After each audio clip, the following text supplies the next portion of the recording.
You're listening to the UBC Medicine Learning Network.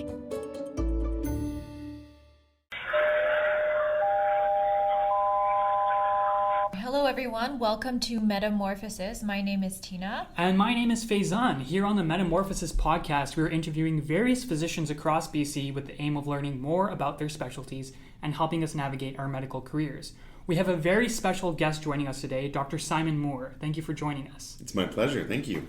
Many UBC students know Dr. Moore from his clinical decision-making lectures and introduction to clinical experience lectures, notoriously known to use Slido and interact with the students. Dr. Moore, if you could just start off by telling us a little bit about your background and your journey to medicine.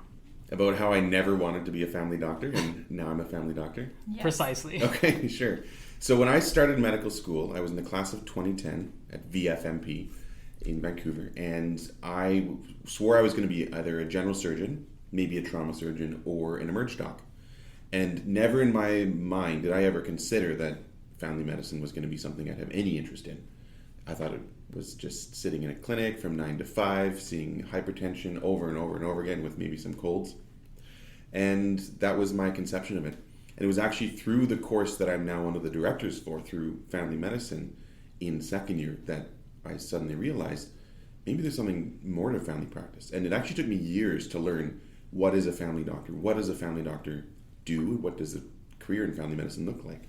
And it is so diverse. There's so many different options that I had no idea, no comprehension of it. So I'm really glad that I had that experience as a second year medical student in focused family practice, seeing that, hold on, there's more to family medicine than just being in a clinic. Could you start off maybe with your education background, how you got or was interested in medicine to begin with? So I was interested in medicine from high school, from early on, and it was kind of one of these things that I've always wanted to do. I've really enjoyed the learning aspect of it. I've enjoyed the science, the academic part of it, and it didn't really jive with the research. I tried doing some bench lab work, and it was really the social part of research that I really enjoyed. Just like every pre-med says, science and interacting with people. But for me, that was really what it was. And it actually was years later, and I'll talk about it a bit later on, but it was years later that I realized that my true passion really involved something a little bit different. So it took a journey through medicine, through medical school, through residency, and working for a while to discover what that true passion really was. And what is that for you?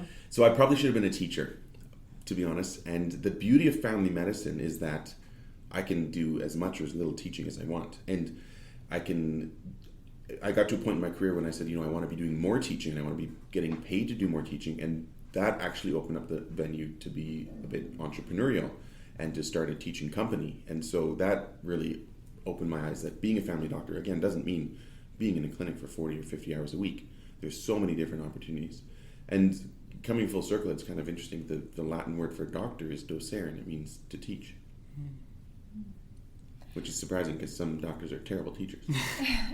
So going back to what you mentioned earlier about you wanting or aspiring to be a general surgeon or emerge doc, what was it in those specialties that drew you away from pursuing that path? And then what, conversely, drew you to being a family doctor specifically? So I had this problem when I was in clerkship that a lot of future family doctors have. And it's that every month when I was doing something different, I would see myself in that role. I was like, I could do psychiatry. I could do family medicine. I could do emergency. I could do surgery. And really by the end of clerkship, I started to realize there's only one specialty that lets you do all of those things. And I didn't even realize it at the time, but the fact that there's so much more flexibility in and of itself within family medicine, I didn't discover that for years later. And I'm really glad that I had that opportunity. And I think one of the most interesting parts of it is that my values have totally changed. When I was a med student, I'd hear stories, I'd read surgical resident blogs and read about how they're in the hospital all night long and they're doing case after case. And I thought it was amazing, and I thought it was a fantasy world. I thought that would be wonderful. You get to do so much. But your mindset shifts when you fall in love and you have kids and you have a family and you have other passions that you want to pursue. And then you realize that at the end of the day, every job is really just a job. And if it takes you away from the things you want to be doing and it isn't what you want to be doing, then it can end up being a really sad situation. So I'm in this situation now that I love, that I get to do what I love, I get to do what I love in my job, and I get to explore passions outside of that, and I don't have to feel like I'm tied down at all. Could you talk to us a little bit about those passions? Sure. So one of my favorite things to do is teaching, and I'm always looking for different ways to teach and different opportunities. So I teach students and I teach residents, and I've started to get more and more invitations to present at medical conferences. I got an email asking me to present at a hospitalist conference, and I said, that's amazing. Yeah, I'd love to come teach in Whistler at a hospitalist conference. You do realize I'm not a hospitalist. I had to explain to them that I wasn't, but they said, we've seen you teach before. We love your teaching. We want you to come and do it. And it's been a dream to be able to go somewhere. And I've been flown across the country to teach, and I can still remember sitting on that airplane the first time thinking, I can't believe that I actually get to do this. It was so exciting, so much fun. And so I'm always thinking about, new ways to teach, new opportunities, new techniques, new technologies, ways that I can make things more interesting, to make things more engaging. And that's really what I enjoy the most. And when I look at my clinical practice, the clinical environments that I really enjoy the most, the types of work that I enjoy the most, are the ones when I have that flexibility and I can teach patients and I can talk to them about their medical conditions and the impact of those conditions, and I can explain things to people. And so those clinical situations in which I get to teach are the ones that I've enjoyed the most. It sounds like you're at a place in your career now where people are seeking you out, but how do you get your foot in the door? In terms of teaching? Mm-hmm. So it varies depending on where in the country you are. So I did a locum in Ontario for about 6 months, and I emailed a couple of medical schools and I said, I'd love to come teach, I'd love to give some lectures. The residents have always rated me very highly. Can I come teach in your program? And I got a few emails back saying, no thanks, we're full. And in some parts of the country, you actually need a master's degree if you're going to be doing medical education. Here out on the West Coast, things are a little bit different right now in late 2018, and we are looking actively for teachers, especially clinical teachers in family practice, and that's a big part of my job at UBC, is trying to find preceptors. So if you want to be a teacher in Vancouver as a physician, it's actually quite straightforward because there's a lot of opportunities. When it comes to conference presentations, again, it was one of these things where I just made the opportunity for myself. I submitted an abstract to a conference, it got accepted, and so I went ahead and did it. And then I did that again, I did it again. And a lot of these opportunities now, I don't even know where they come from. People say, oh, I heard you speak, or someone else told me about you. One person said that they looked at a list of speakers at a different conference and they Googled the names and they emailed me out of the blue and asked me to come present. So it's been interesting seeing how these things come together. Some of them very intentionally on my part, and some of them not at all. Could you talk about different avenues that family medicine could lead towards that maybe is not common knowledge? Oh my gosh, how much time do we have? So starting at the very core of it, if you do family medicine residency, you're trained to the level that you should be able to practice rurally or urban and to do cradle-to-grave care, or as one of our preceptors calls it, diaper-to-diaper medicine, from the beginning of life to the end of life. So for a lot of doctors, that involves being in a clinic, and some doctors love that. They love the stability, they love that they know all their patients, they love that they're in the same location every day. Personally, I prefer a little bit of variety, and so I've done a little bit more work rurally up in Northwest Territories or in Ontario, in rural BC as well. And again, right now, the opportunities abound, and there's lots of opportunity to do that. That has given me the opportunity to do some more acute care, some more emergency medicine, as well as the clinic stuff. There's a wide variety of fellowships that are sanctioned by the College of Family Physicians, and there's also a broad amount of fellowships that aren't. I did one of the ones that wasn't an official fellowship. So the most common ones that residents often do after doing 3 years or 2 years of family medicine, maybe going to be 3 years soon, is they'll do a third year in emergency medicine, or they'll do a third year in palliative care. Sometimes people will do a third year in women's health. I did about a 6-month extra training in global health when I finished my residency. And there's dozens of other options. There's sports medicine, there's addictions medicine, there's geriatrics, or care of the elderly as they call it in family practice. And I mean, really anything that you want to do in medicine, there's opportunity for that in family medicine. I know family doctors who are coroners. I know family doctors who work exclusively rurally. I know family doctors who do surgical assists, or they've got a certificate in dermatology. And so the opportunities are way broader than I ever expected when I was a medical student. Wow. So it sounds like you have a lot of passions, as we talked about, and there's a lot of things that you're doing. Could you walk us through what a typical day looks like for you? So my typical day is that there's no typical day. So this morning I was doing a video with faculty development. They asked me to talk about some techniques on lecturing. This afternoon I'm teaching a lecture to some residents. Earlier today I was working on a lecture for some undergraduate students. And tomorrow I'm working at one of my clinical jobs. So I've just started work at an urgent care clinic in Vancouver. And next month I'll be starting at a family health team in Surrey. So before that, for the last 6 years I've been locuming. Again, I mentioned I was working in Northwest Territories in clinics or Emerge. I was working in Ontario, working in many different clinics around Vancouver, either as short as I've done a half day in one clinic, and I left quickly and didn't ever go back. I've done full mat leaves for up to a year, covering a doctor and basically being the family doctor for their practice while they've been away on mat leave. So, that's one of the things I love about my career and love about my job is that every day looks different. There's tons of variety, and I have so many days of the week that I sit and think, I can't believe that I'm getting paid to do this. So what do you have to say to people who think family medicine is boring, that maybe you're just filling prescriptions all day? Yeah, please don't do family medicine and leave it for the rest of us who think it's actually really interesting and exciting. And so, in no seriousness though, I can relate to that because that was my view of family medicine, and I don't do 40 hours a week of family practice. I've done that very, very little in my career. I don't know if I could do 40 hours a week of in-clinic family medicine, and so I don't. And the beauty of family practice is that it's given me the flexibility to do that more if I choose to, or to do it less if I choose to. And I get to take care of patients, and I get to fulfill my passions, and it's been an incredible journey.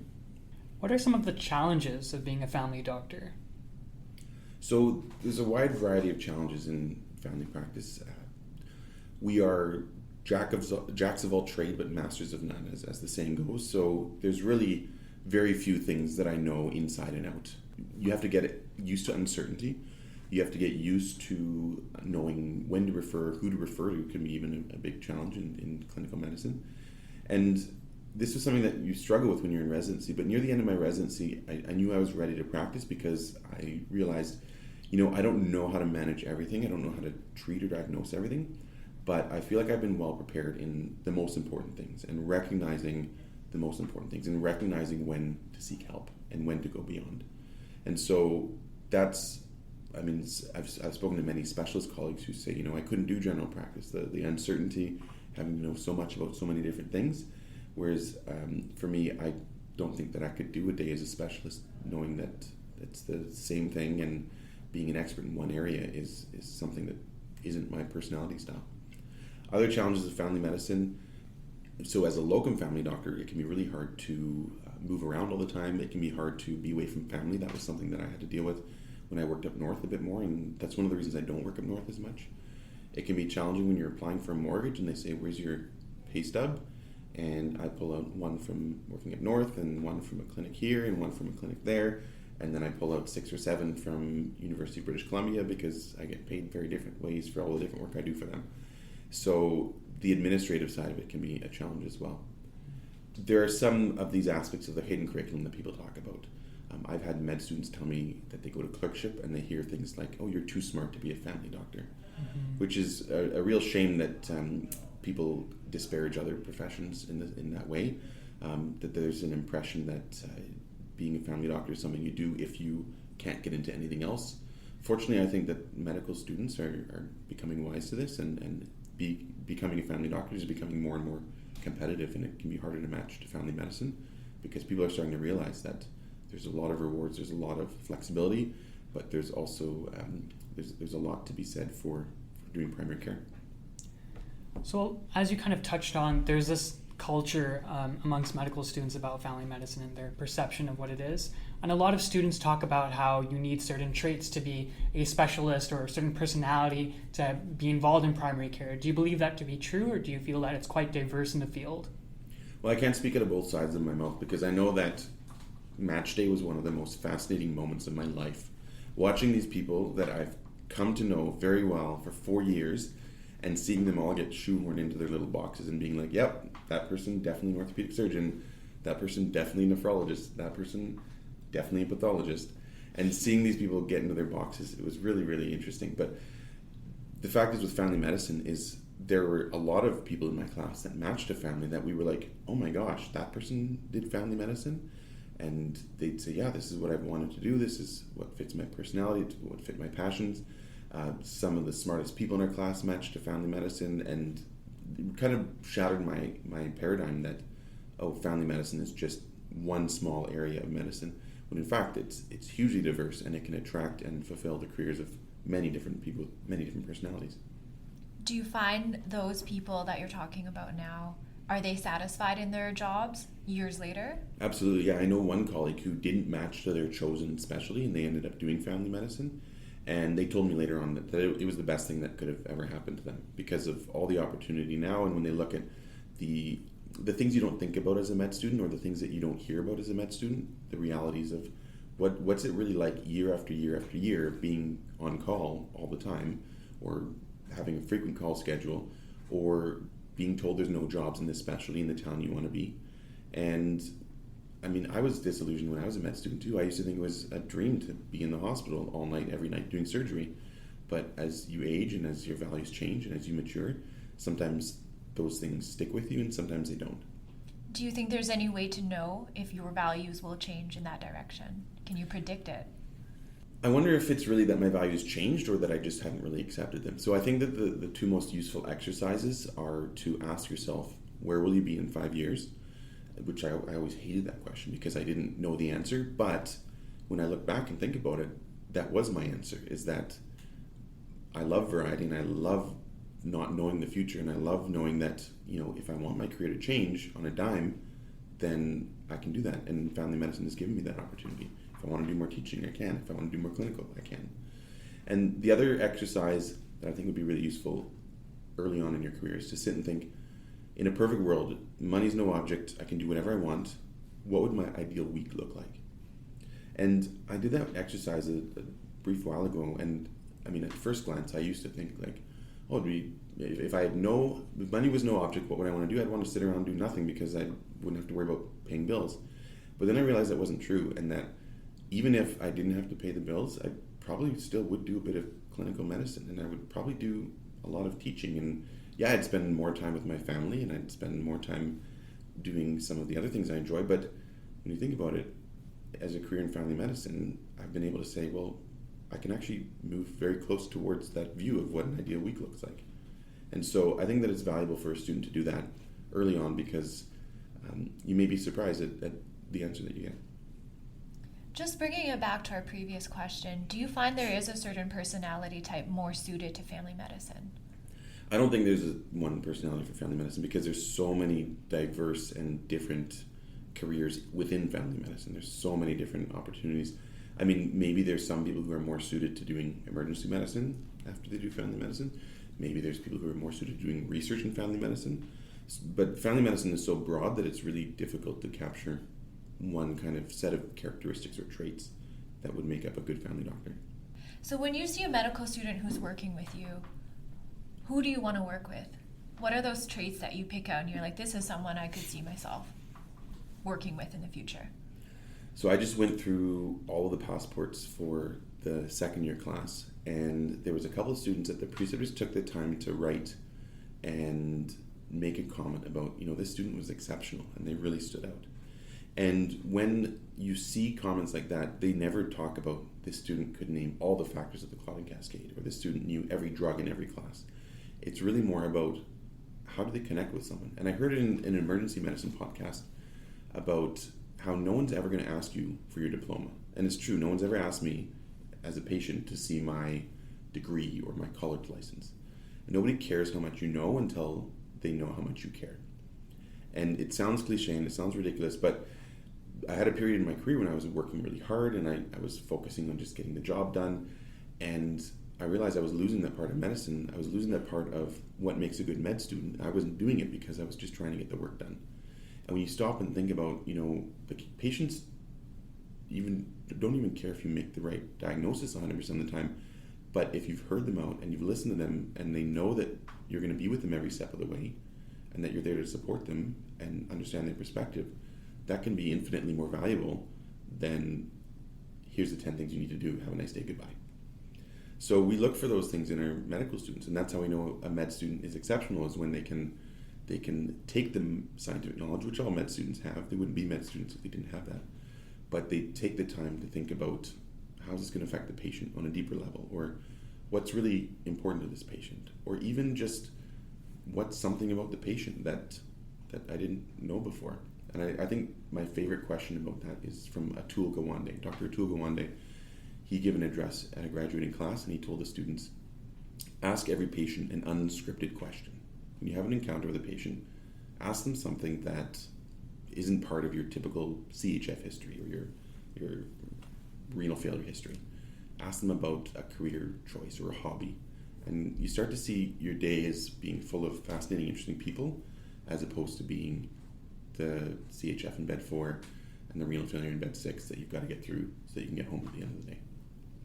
So you said you just graded those yellow cards for family practice. One of the feedback, thank you. No One of the feedback comments that I got was I took too long saying goodbye to patients and doing my interviews. How do you balance everything you've described now with taking the time to get to know your patient and listening to them with the very practical and real demands of having a busy schedule, needing to see all of your patients and being efficient? Yeah, I love that question because it's so intricate, and to be honest, the answer, I would have hated this answer as a med student, but it does come with time. So I remember having preceptors tell me, you're going to have to push a bit harder. You got to see a bit more people because you're going to have to keep the lights on. And for years, I worked in fee-for-service. Like, you see one patient and you get $31. You see 2 patients and you get $62. And so when someone comes in and they say, I'm really struggling, it's really easy to say, well, that's tough for you. Have a nice day. I've got another patient to see, and you can cash in pretty quickly if you do that. And so very early on, I realized that model didn't sit well with me. So I was the worst walk-in doctor ever because I was the one asking those deeper questions. And what do you mean that you're having a tough week? Let's talk about that a little bit. And I didn't churn through a lot of patients, and I didn't make a lot of money in walk-in. But there's other opportunities that I've pursued. For example, working rurally, working up north, there was a ton of time. They have charting breaks in the morning and the afternoon. If you run overtime because you're taking more time with patients, then that's fine because there isn't as much demand. And so finding those opportunities that fit my personality was really, really rewarding for me. And now I've sought out some opportunities in the city, closer to home, closer to my family, that allow me to practice in that way as well. So I don't think anybody wakes up in the morning and says, I want to provide the worst possible medical care. But at the end of the day, you'll find out what that balance is for yourself, and then you'll look for opportunities that allow you to practice in that way and keep the lights on. Do you support fee-for-service, or is there another model that you would think suits the care of BC residents? Well, if we moved only to salaried payment for physicians, then we would all see 2 or 3 patients a day, and we'd love it. So that's the extreme example. So actually, I know that's not true though, because I just started in a brand new clinic. It's a salaried role, and they haven't publicized it yet. They haven't had a grand opening yet. And so some of our early days, we got 2 or 3 patients a day, and it was terrible. It was so boring to sit around, and we were all so excited when a patient finally showed up and we could actually help someone and have the time to help them. So we do need a bit of a balance. We need an opportunity to say, there's got to be a minimum, but that's going to be a little bit different for everybody. And so having that flexibility and being in a role where there is that flexibility can be very, very helpful. I don't think that just fee-for-service is right for everybody. I think it's very helpful in some situations. And that's why they're doing research on this. Nobody knows the best way to pay a doctor, and they're looking into blended models. I've worked in a clinic that was patient-based funding. So the clinic got paid based on the number of patients that they had. I've worked in other clinics that are purely salary. I've worked in other clinics that they get bonuses if they do preventive care. So sure enough, they line up all their patients at the end of the year, and they get all their pap smears done right before the end of the year so they can get their extra bonuses. So, at the end of the day, compensation drives performance. We know that for sure. Compensation drives performance. The way you pay a doctor is going to be what the outcome is, but people are always going to end up, intentionally or not, cutting corners, and you're always going to have some outliers. So in a fee-for-service system, you're always going to have some doctors who see 50, 60, 70 patients a day and crank through all that money. In a completely salaried system, you're going to have some doctors who sit and do very little and don't see as many patients. So what is the perfect blend? Nobody knows. I don't know, maybe 100 years from now, it might have something to do with a personality. It might have to do with the patient complexity. It might be something altogether completely different. Who knows? And do you find most family physicians are satisfied with the compensation they receive for their work? So most family physicians are paid fee-for-service. That's by far and away the going rate right now in BC. The government of BC in 2018 announced that they're introducing some new salaried positions for younger physicians. Unfortunately, they've said that here's your base salary and you have to subtract your overhead from that salary. So when you do the math, it actually wasn't a very good package according to the Society of General Practitioners of BC. So I think doctors are really good at complaining. Med students are really good at complaining. It's something that we do very well. And I don't think we're ever going to have a group of intellectual, highly motivated people being all completely happy. I think things are... I don't think right now that every doctor is perfectly thrilled with how they're paid. But I've seen outliers on every side when I talk to people. I've seen some people who say, this is ridiculous. We do so much work. We don't get paid for it. I've spoken to other doctors who say, it's ridiculous how much money I make for what I do. And I think part of that is personality. I think it's how they view their own job. But it's also because the compensation scheme is changing. It's very different now than it used to be. And when you look at some of the initiatives of divisions of family practice and the financing that the government has instead of giving doctors a raise, they said, well, let's fund some of these other initiatives like divisions of family practice. And they've turned out to be really useful and really engaging. And now that I know what that looks like, I wouldn't ever go back and say, I want a 0.8% raise. I would say, no, put the money into the divisions because they've been able to find out what are the pain points of doctors in this community, because there's a different division for each community, and they can say, let's solve those pain points. One example is in White Rock, they said, we spend all this time trying to find locums and to do the administration for that, and so the Division of Family Practice was able to hire an admin person to do that.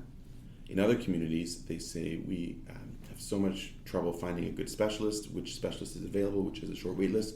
And so from the Divisions of Family Practice came this initiative called Pathways, which is an online curated database of what specialists there are and what they see and what they don't see and what their wait list is. So I think that we may not be making as much money now, but I think that our job quality and job satisfaction has increased because of some of these initiatives. And so I think it's way better now than it was even when I started practicing. Where do you see the future of family medicine heading?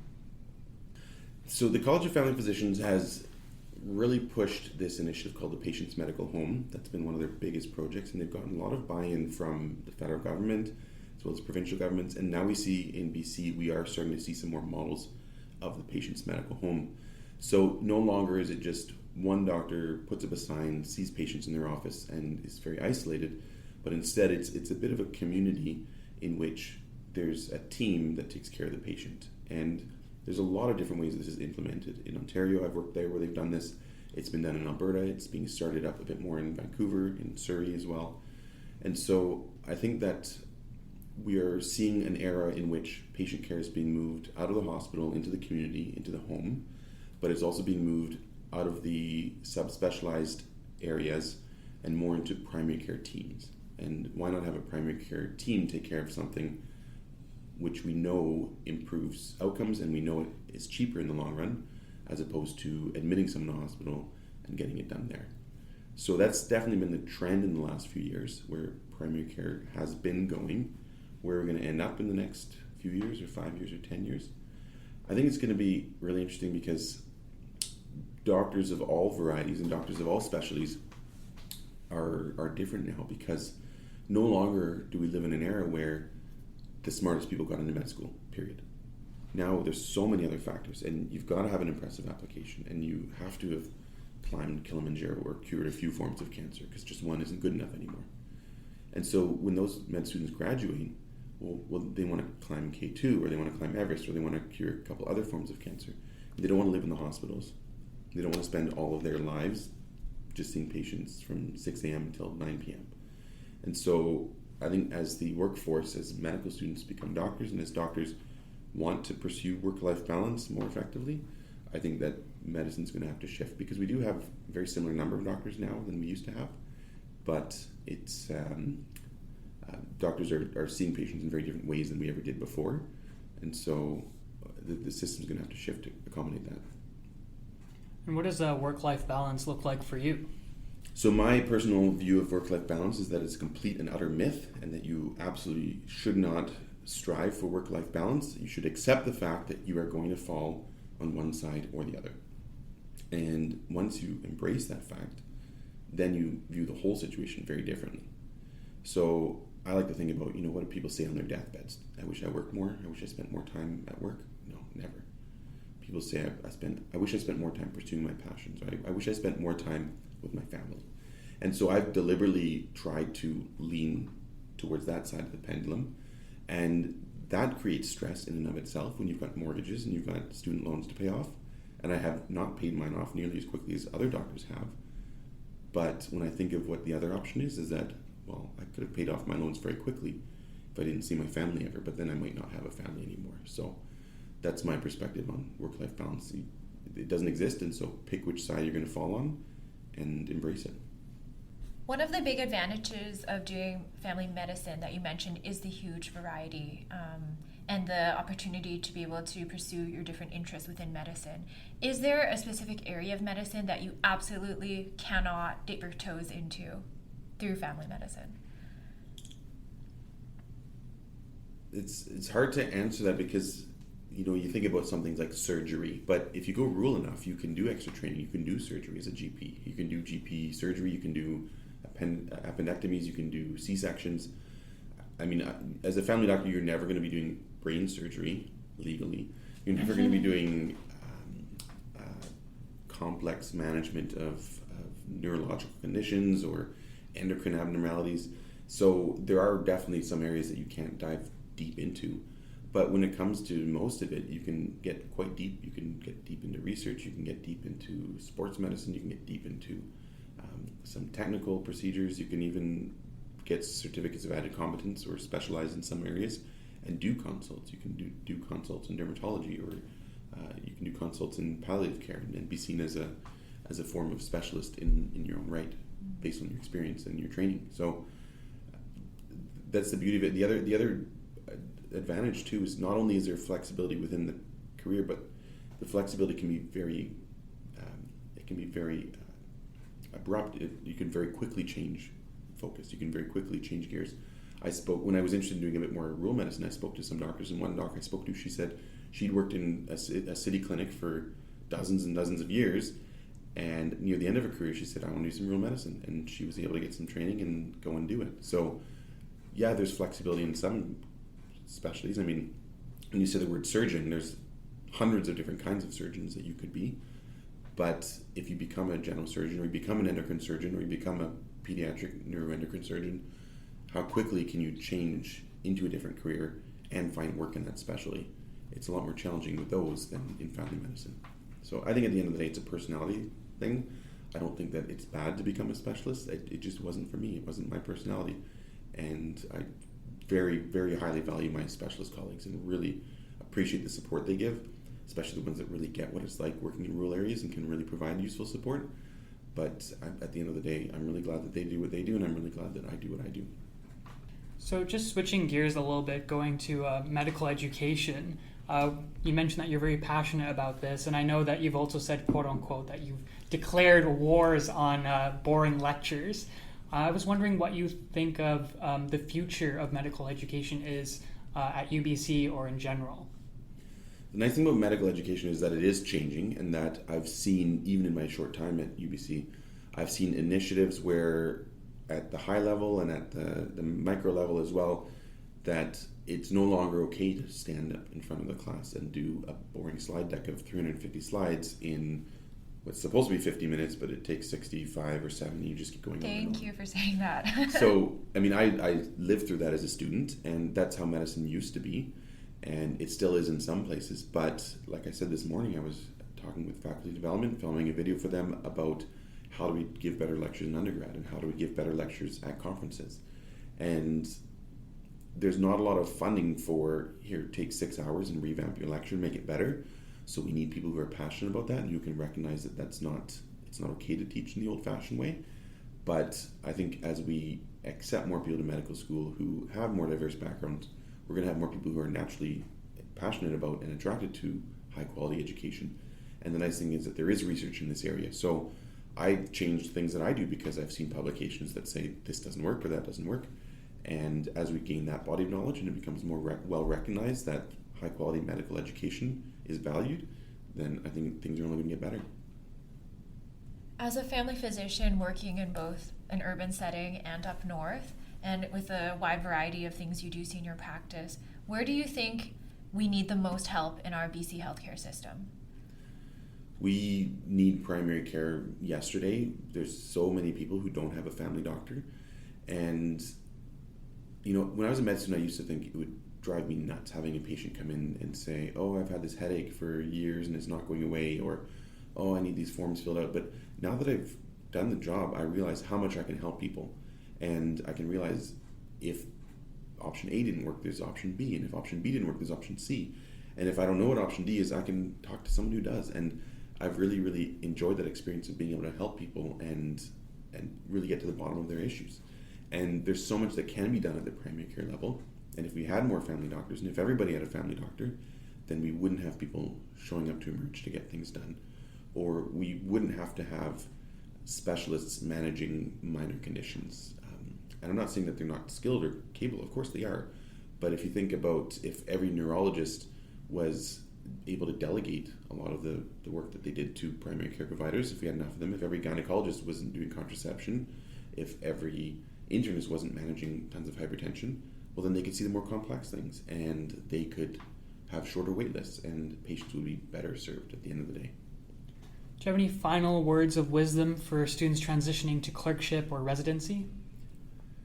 So when it comes to deciding on your career, it seems like a very final thing. You decide what you're going to do in CARMS and you lock it in and you turn the key and all of a sudden it's done and that's what you are for the rest of your life. And it's so not like that. When I worked for the Canadian Association of Residents, which is now Resident Doctors of Canada, we surveyed residents and we know that 10% of residents think about switching to a different specialty after they match. And that number is only increasing. It's becoming easier, it's becoming more widely accepted. And it's no longer seen as bizarre that, oh my gosh, you want to do something different? And we live in a different era now. Back years ago, you'd get your job at the department store in your youth and you'd work there till you retired. And we're seeing in business that people pivot and they shift and they switch careers.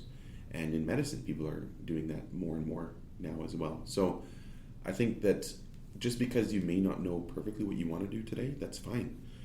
Just because you think you know what you want to do today, that's fine. But in the future, this may change and you may have the opportunity to say, hold on, what I really like doing is this or that. And you do have the opportunity to find that in the future as well. Just because you may feel like today you aren't following your passions or you don't know what your passions are, that's fine. It took me 5 or 6 years after graduating medical school, after graduating residency, to be able to say, this is the number one thing that I like to do. This is my number one passion, and being able to structure my life to pursue that. Just in closing now, we have a very good friend and colleague, Dylan Collins, who once told us family medicine is the easiest specialty to do poorly in and the hardest to do well in. Do you have any comments on that? I think you can call it in any specialty if you just want to show up and punch the clock and say I was there. I think that if you want to be a good family doctor, I think it comes back to what we talked about before. I think you have to care about your patients. And it's so easy to check out and it's so easy to say, life is too tough or I'm too busy. And the first thing that you notice is you start to despise the patients. And I had this experience once and I looked back at the end of my day and I said, what's changed? These are the same patients I've been seeing for the last several months. The patients haven't changed. Maybe I'm the one who's changed. And that's when I really realized that you can just show up and call it in and do a lousy job. And it's very easy to focus on trying to get someone out the door.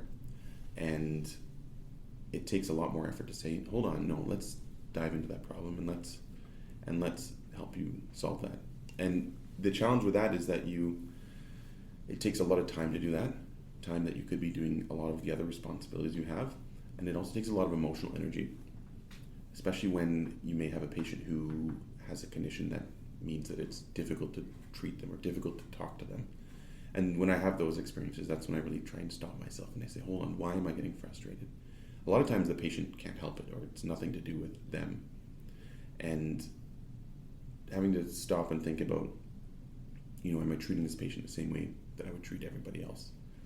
And when I stop and think about that, then I realize, maybe there's something different they should be doing.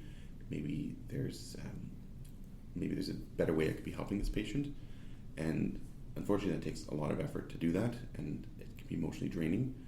So yeah, I would agree, it can be hard to do a really good job all day, every day.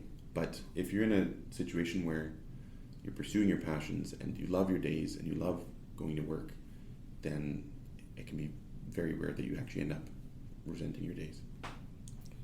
Thank you so much, Dr. Moore, for your time, and thank you for joining us, and we wish you all the best in your future practice. Thank you. It's been a treat. Thank you so much. Take care. This has been a presentation of the UBC Medicine Learning Network.